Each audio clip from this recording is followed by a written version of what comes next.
Okay, so one of the database functions that's kind of given in the examples in the book is like the filter function. And in some ways, you can do filtering, simple versions of the filtering in the tables, but there's also kind of dedicated filter functions. So let's go back. We've seen this data set before. It's our purchase orders data set where we have suppliers, items, costs, quantities, and then some overall detail about the order.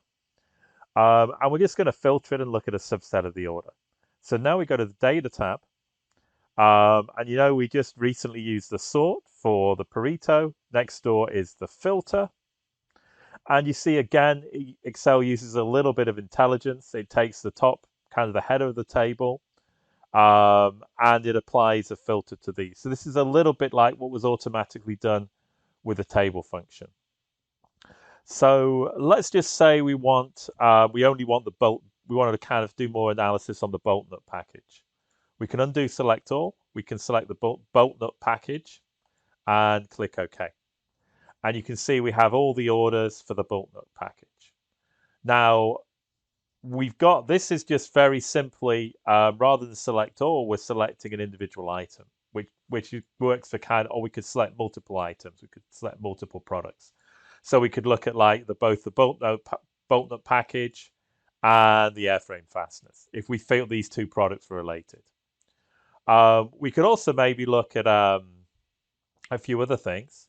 So let's just kind of look at how we do it on how we can mess around with the numeric column. Now, numeric column, we're going to have lots of values. So it may actually be, a little bit difficult to actually pick what we want. Say we wanted to pick everything large orders over 5,000, then we'd be manually removing lots of things. But we can use a number filter, and you can see this is kind of common sense. This is like the inequality that we remove.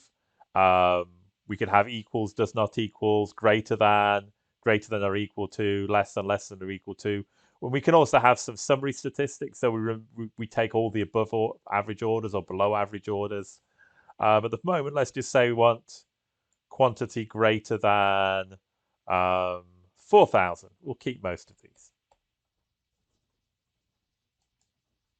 And you see we remove any orders where the quantity is less than 4,000. Now let's just say now that we're interested in all orders in September. You see some are in August, some are in September, and some are in October. Now we can't really do a numeric like greater than August, less than October. That really doesn't work. But we can actually do a text filter, and the text filter has a begins with.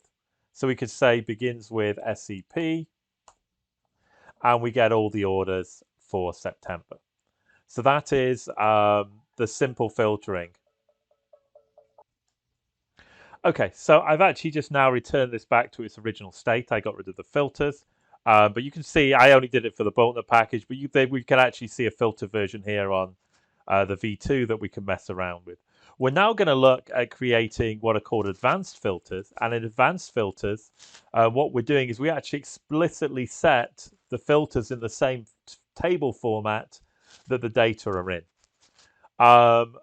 But it's a little bit more difficult to do because you have to manually enter some of this information.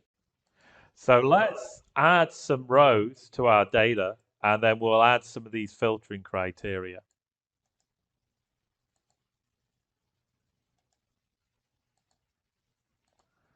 Okay, we don't need all of those. So we need this kind of in the same format. So let's just say that we want hulky fasteners, and we want let's just see what we want. We want the quantity greater than 5,000. The next one we want is steel pin ink. And let's just kind of copy it so I'm not making any mistakes. So we want all the hulky fasteners with greater than 5,000 quantity, and all the steel pin less than 5,000. Why would we do that? I'm not quite sure. And we want everything before, let's just keep with the 4, less than 09, 01, 11. So we want everything before September. So we want these specific set of orders before September. And again, this might not make it. We want some greater than 5,000, some less than the 5,000. In a business sense, this might not make a great deal of sense. But the idea is we could put in multiple groups of items. So we may want, for example, a certain group of hulky fasteners, a certain group of steel pins, a certain group of alum sheeting. It just gives us a lot of flexibility in what we can select. So now we go to data again, but this time you see that where the filter was before, you go to the right and down, and we're going to click the advanced filter. Now, what we have to do is we have to select our list we're going to filter.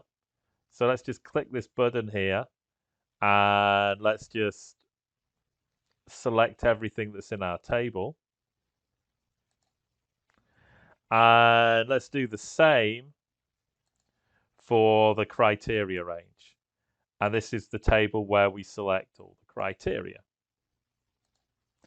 So basically, and we're going to filter the list in place. If copy, we just kind of put it in a new sheet or location.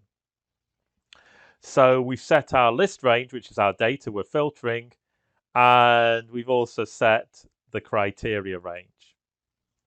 And you see here, we're going in the list range, we're going from A7 to J101, and in the criteria range, we're going from A2 to J4.